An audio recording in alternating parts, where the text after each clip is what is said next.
Hello, welcome to another edition of Veterans Talk on Sparks 1524. I'm Nathaniel Miller. I normally try to mix things up and not do the same thing twice unless I'm doing an actual defined series. I've done a 4-part series on the Writer's Craft before, and I've done a 3-part series on the Naval Aviation Museum here in Pensacola. But unless it's an actual specific part 1, part 2, part 3, I try to mix things up for variety. But once in a while something comes up you realize needs to be talked about. Jerry, my fellow brother, retired Chief Petty Officer, my friend, and also my editor, and I are hip deep in, and so it begins, the manuscript for my 3rd novel. It comes out on April 20th, so he and I are hot and heavy on the editing process. During one of our breaks from work, I mentioned I realized I was about to fall into a trap, and he asked me what that trap was.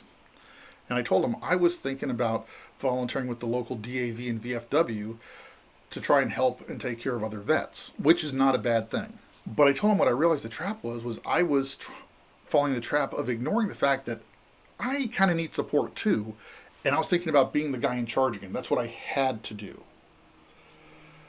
And Jerry told me that he's not hungry anymore. He's been the guy in charge, and he doesn't ever want to do it again, and he doesn't know if he'll ever want to do it again. And I realized that resonated with me. Now, I was already realizing I was falling into that trap, and I told him I just need to go find a couple of groups to be part of, just to be part of them. The military is a high-speed, low-drag life, and part of the military culture plays up and emphasizes the, personality traits, certain personality traits, like drive to do things, to always take on more responsibility, always striving for a new goal, a new rank, always working to be the guy or gal in charge.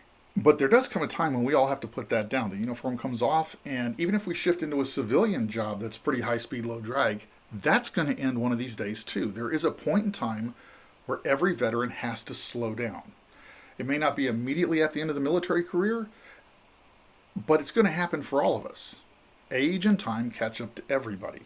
In 2002, I rotated to Guam on shore duty. Now, I spent the first 5 years of my career on the flight line and flight deck. I started as a yeoman, but I fell in love with the airplanes when my first assignment was at an EP3 Ares 2 patrol squadron in Spain, VQ2. I was in love with those airplanes. I was a damn good yeoman, but I spent as much time as I could in the hangar working on the planes with the guys so I could earn my aviation warfare specialist qualification and earn it well. It meant a lot to me. Well, then I went to photo school and ended up becoming a fighter mechanic on F14s. I know. Photography school, F14 Tomcat, fighter mechanic, makes sense. The F14 carried this honkin' big reconnaissance camera system known as the TARPS pod. So we worked on that pod and the cameras in it, configured it on the jet, but then we also worked on the wiring running through the jet into the cockpit. We were as much in the jet as we were under it, just like everybody else. So for an increasingly amount over 5 years, my life was defined by the tyranny of the flight schedule. When I got to Guam, smacked into a brick wall because it just suddenly stopped. Guam's a beautiful island, lovely people. The Chamorro are amazing people. Much slower pace of life. I actually knew what I was dealing with. I was dealing with deceleration. But I did talk to a chaplain for a while too. Even though I knew what I was dealing with, I needed help to get through it because I was going through depression. I was going through feelings of worthlessness for the simple fact that I wasn't doing something every second. That life was like going from the biggest, baddest, most adrenaline-filled rock concert in the world in one breath to a beautiful piano concert. The music is just as beautiful. The music is even just as complex, but it's much quieter. It's much slower paced. There are no more gallons of adrenaline just pumping through me. Now, when I retired from the Navy, I spent a year on the road seeing all 50 states and a little of Canada. So that gave me something to do that I was completely in control of while decelerating, because even though I'm driving from state to state to state, I gave myself a year to do it. There were still hours in the car with no one but me just going from point A to point B, usually taking back roads and not the interstate to just see more, but it was still much slower. I got a job at the Naval Undersea Warfare Development Center in Keyport, Washington as a staff writer, and my life picked back up because we're a small public affairs team with this amazing base, and story after story I had. It was wonderful. But I'd already had, through that road trip and through my experience on Guam, the chance to learn a little about decelerating and how to cope with it. So when my federal term at Keyport was over and I went independent as a novelist and blogger, I was much better equipped to enjoy a slower pace of life and still feel like I'm doing something worthwhile. But the trap of needing to be the guy in charge is still waiting for me, and I almost fell into it. Even if you retire from the military and go straight into a high-speed, low-drag civilian job, age and time will catch up with you eventually. It catches up to us all. I didn't always have this lovely, rugged, handsome face. I used to be a skinny, gawky kid who looked like an underfed vulture crossed with an underfed scarecrow. Yes, even I wasn't once this devilishly handsome. I looked like, I was so skinny that if I turned sideways and stuck out my tongue, you'd have thought I was a zipper. It's going to catch up to us all, and all of us at some point are going to have to slow down and give up the mad rush of life, give up being the person in charge. That can hit our self-esteem really hard. The human body and human mind are built to work. Our bodies function best and are healthiest when we're working and moving.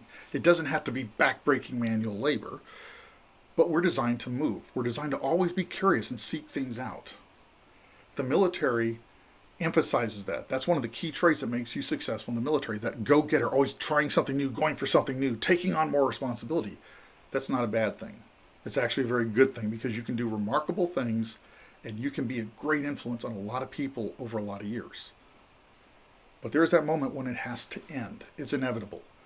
If you don't know what you're facing, then deceleration can feel like worthlessness. It can feel like your entire value as a human being is just wiped out and erased. The thing is, deceleration is authorized. It's okay to slow down. It's even okay to wrestle with it.